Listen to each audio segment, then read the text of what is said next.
just wanna play video games. It's alright to jerk off to cartoons.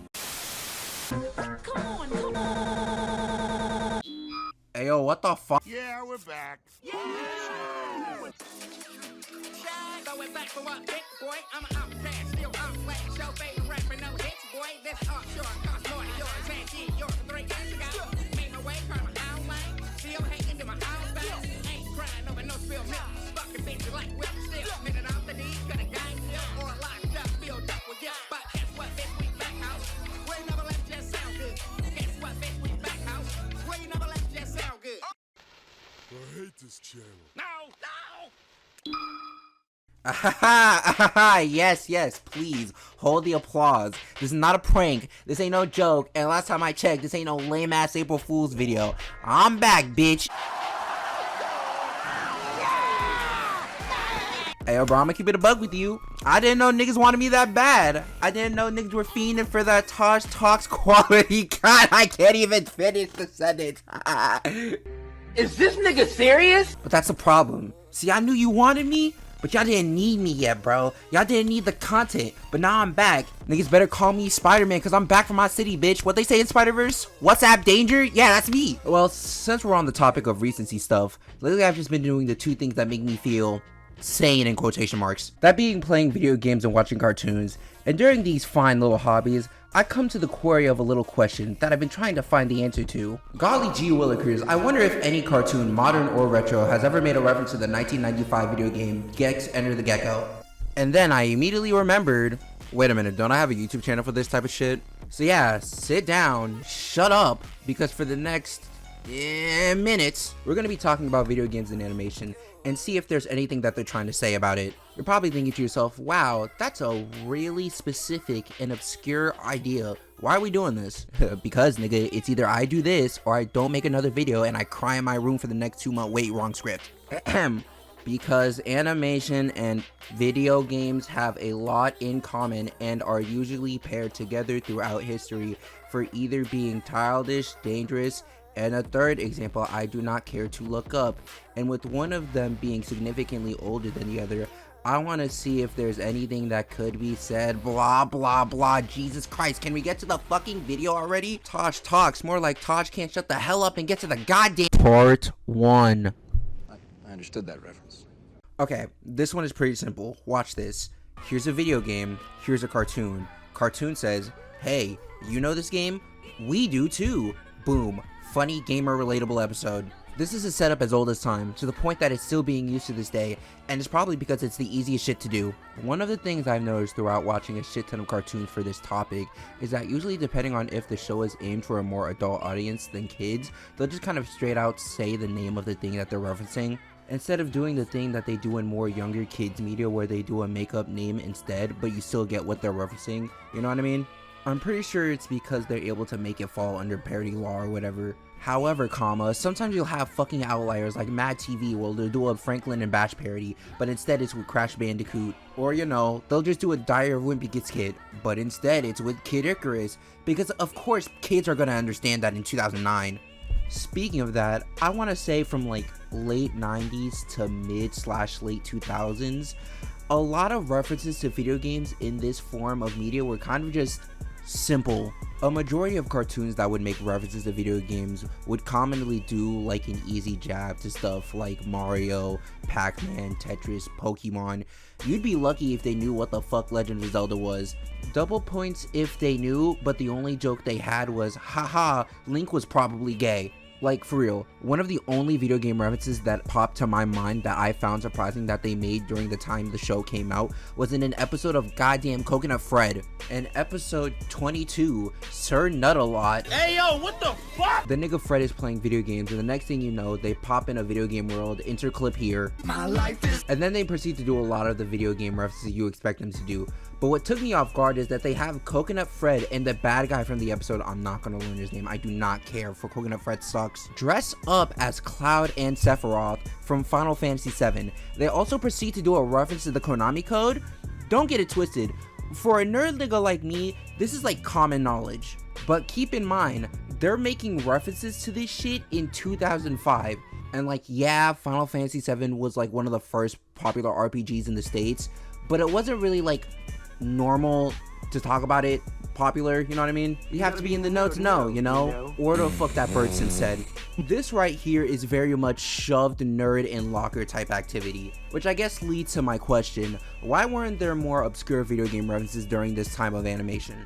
I don't really know, but one of the easiest guess I have is that it's probably because video games were not really all that popular. And I have a feeling that not a lot of animators in this era really played or grew up with video games. Keep in mind though, there are outliers. Shout out to El Tigre, I see you and I respect it. I'm fucking ass at Street Fighter 6 though. So yeah, when it came to making jokes about video games during this time in their shows, they kind of just picked out the basic shit that everyone knows. But with that being said, we are currently in an era where people who grew up playing video games are now the ones being able to make cartoons and work in the industry.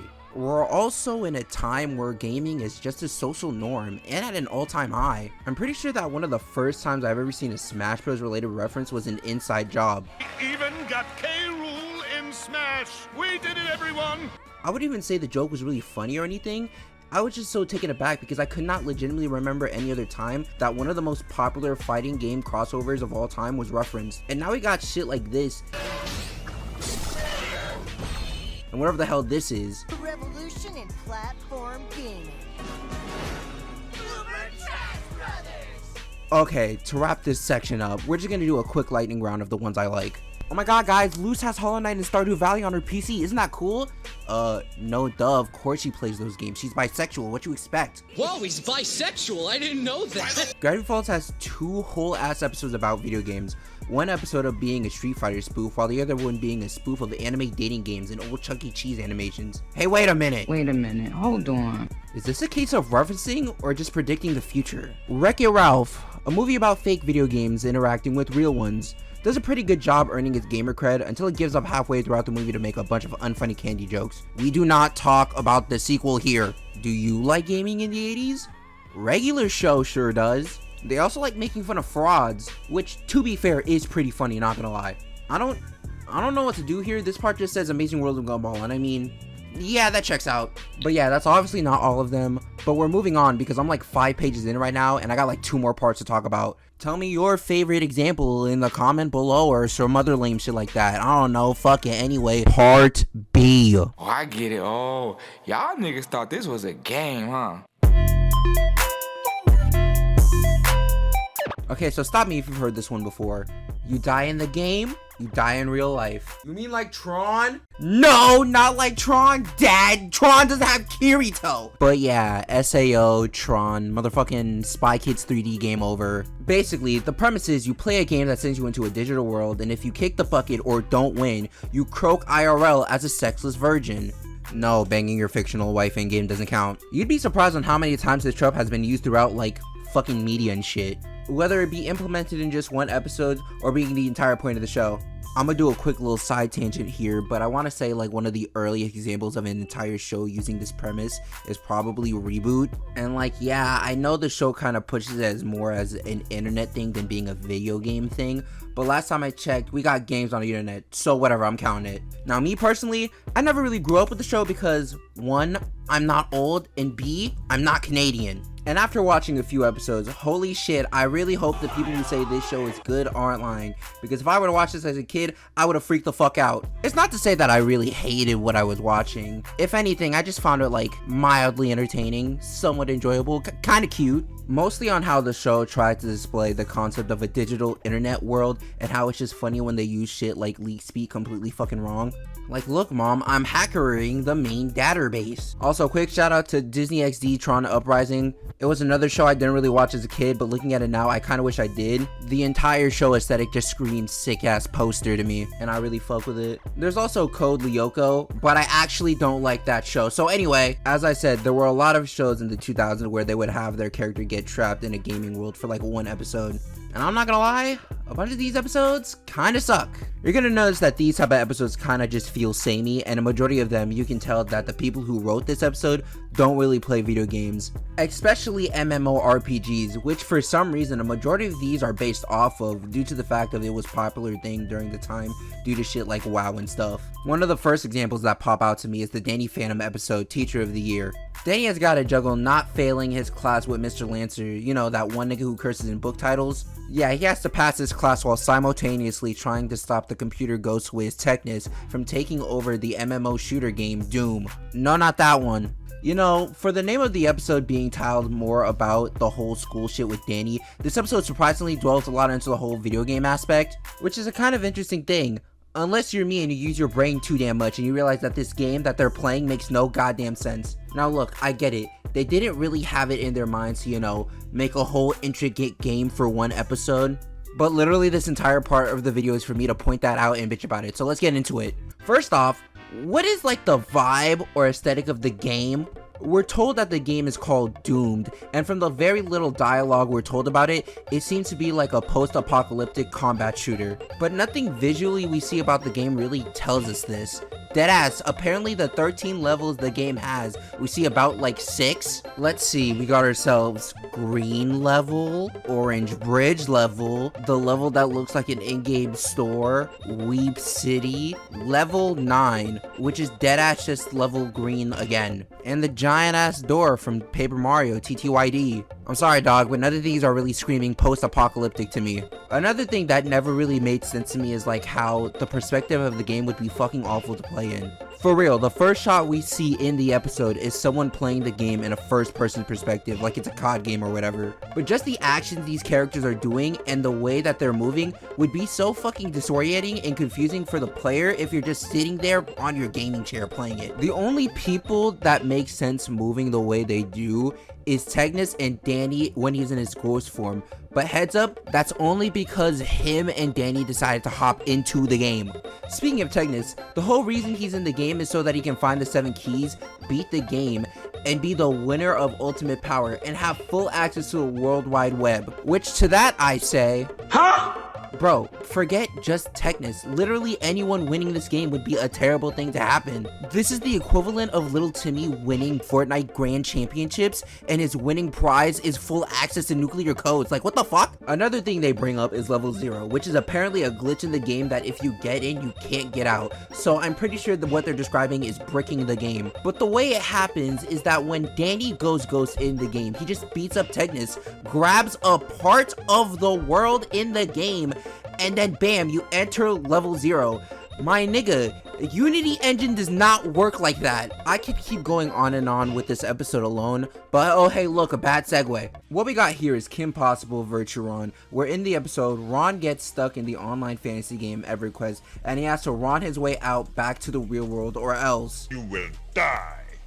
Nigga, why are you looking at me like that? Not gonna lie, I can't really deep dive into explaining the game like how I did for Danny Phantom, mostly because they don't really ever explain the game, so I don't really have a basis to go off of. A majority of it is just kind of basic Wizard or World of Warcraft type shit. One thing I can talk about is its visual design. When we are in the online game, it has a completely different art style compared to the usual Kim Possible one that we get. It's a lot more jagged and blockier, but it's still nice to look at. I like it. Another thing that's pretty funny about the episode is the main villain, that being Wraith Slayer, aka Malcolm Navinius, aka a Redditor. I think it's pretty funny that the only reason why he's trying to fucking kill Ron is to impress Zeta, who also plays the game and kind of has a thing for Ron in the real world. It's so funny. The nigga is a total incel. But what a player. Some say the best ever. He's just a griefer out to ruin everybody's game. Why do you know that word? Were griefers real back then? What else we got? Oh yeah, the episode Power Mad from Fairly Odd Parents, where Chimmy, Chester, and AJ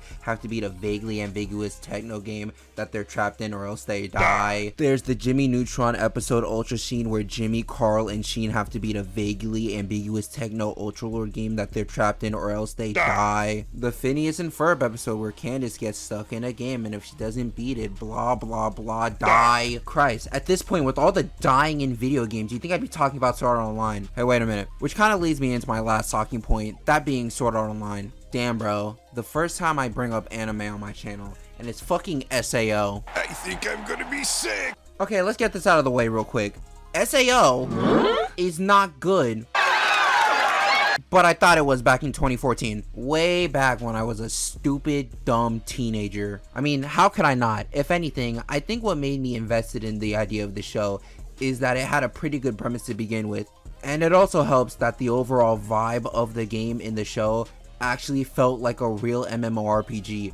Granted, it's a shitty MMORPG, but it's an MMORPG nonetheless. We see all the basic fantasy RPG shit you see in any other game, you know, the guilds, the boss monsters with the loot trap rooms.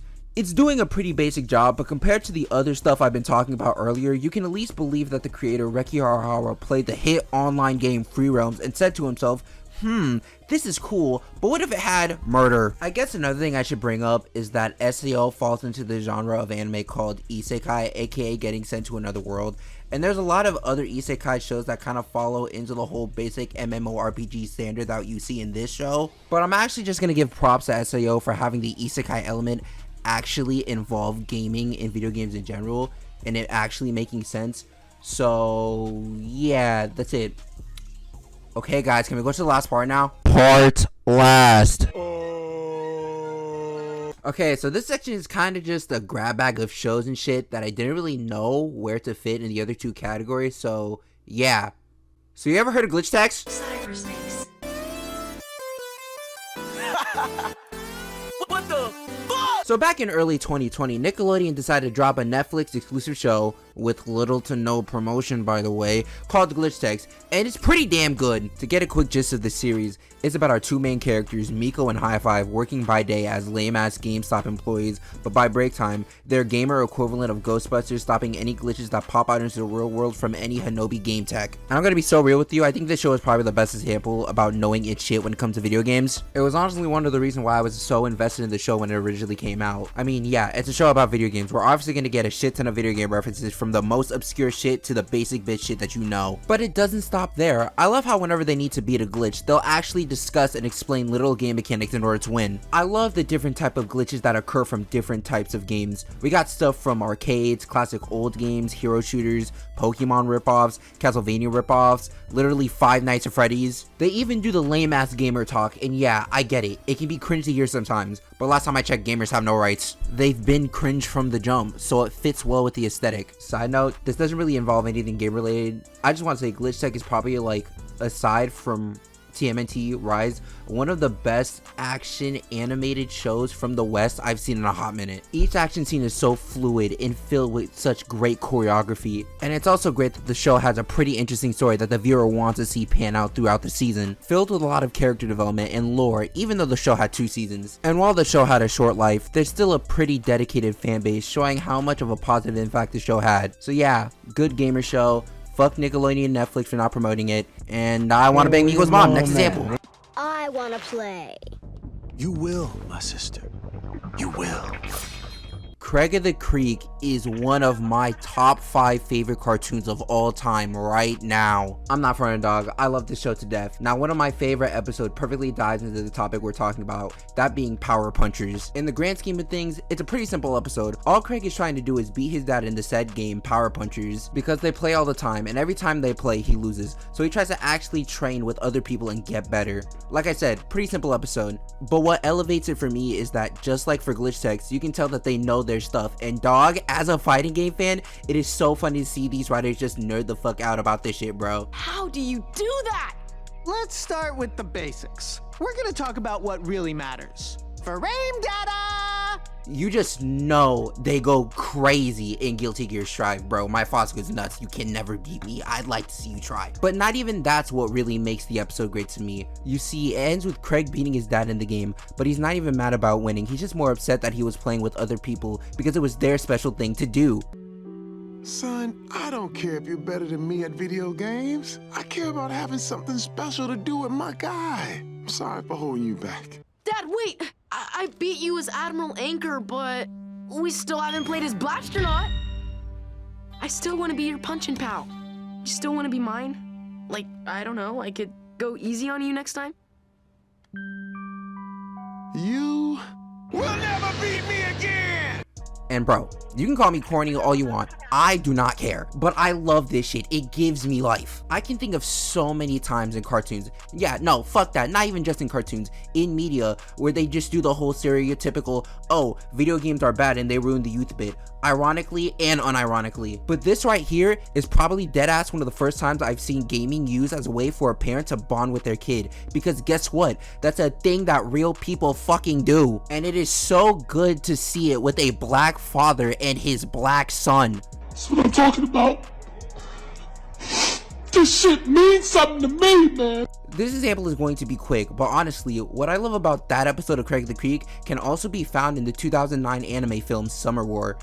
No, I'm not bullshitting you, dog. Hear me out. If you really think about it, it's low-key the same thing, except this one just involves the main character Kenji having to be a fake boyfriend for his crush Natsuki and go out to the countryside and meet her great-grandma plus her the rest of her fucking family and make a good impression with them while simultaneously maintaining an internet AI that is deadass connected to everyone in the fucking world called Oz, and stop a deadly virus a hacker made, which we find out was her bitch-ass uncle, from destroying Oz and dropping a fucking nuke on their house and killing them. And the only way to do so is having everyone in Natsuki's family play an online game of Japanese Hanafuda cards.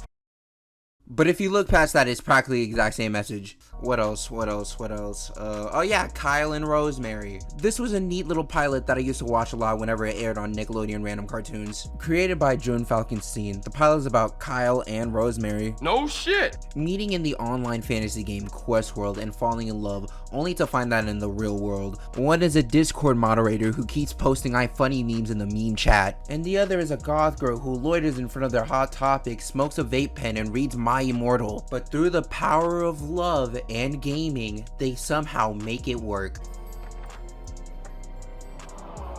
Out of all the examples I've brought up with the whole MMORPG aesthetic thing, this right here is the best one. You could legitimately tell that June was very into this shit when it came out and wanted just to make a show about it. Speaking of that, while doing some research on this pilot, it seems that if the show were to be picked up, it wouldn't really be based around the romance that we see in the pilot. It'd be more about life in the real world versus the online world with like a variety of different characters dealing with it. Which for me personally, I'm honestly interested in that. I would have very much liked watching a show like that, but apparently no one else would because it never got picked up, so that kind of sucks. Okay, so I think now we have most of our bases covered for this discussion, so now let's wrap it up and kind of just get to the whole point of, oh god damn it, fucking Christ, I am 12 days deep in this goddamn script. Okay, come on. Okay, so back in the early 2000s, there was a TV program called G4. Long story short, it was basically IGN on basic cable, a channel for gamers by gamers. Those said gamers were actually just a bunch of heartless TV executives trying to catch on the craze of gaming at the time,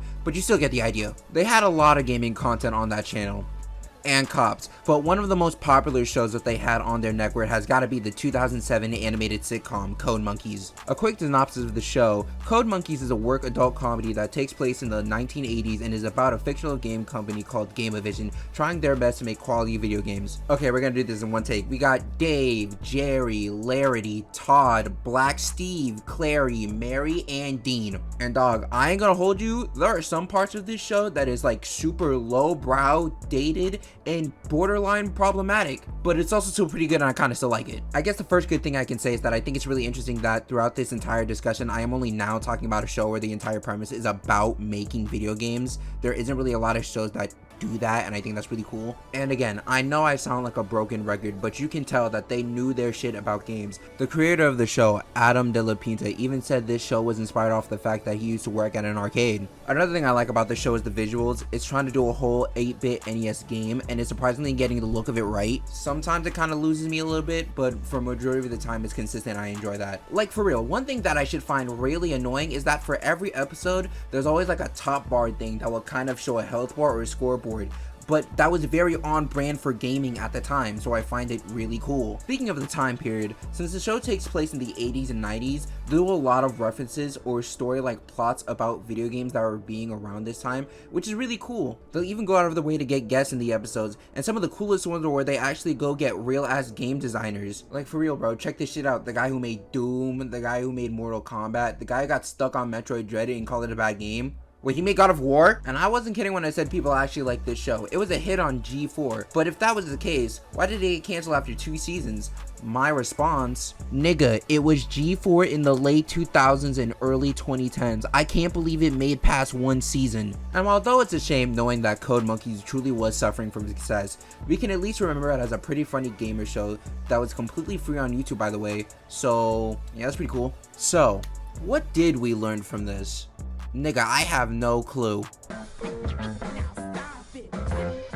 Okay, fine. I'll try and think of something smart. Just give me a second. Ahem. While gaming and animation have a lot in common, in the early times, they didn't really have a lot of common ground. However, even though that was the case, it's still nice and interesting to see good examples of showing gaming in a positive light during the early years. And it's only gotten better throughout the years due to the fact of, like I said, there being a generation of people in the animation industry growing up and having a positive connection with gaming, and understanding that just like animation, it's a medium that can be enjoyed and appreciated by anyone, no matter the age. And honestly, that is the exact reason why I love and care about both these mediums so much.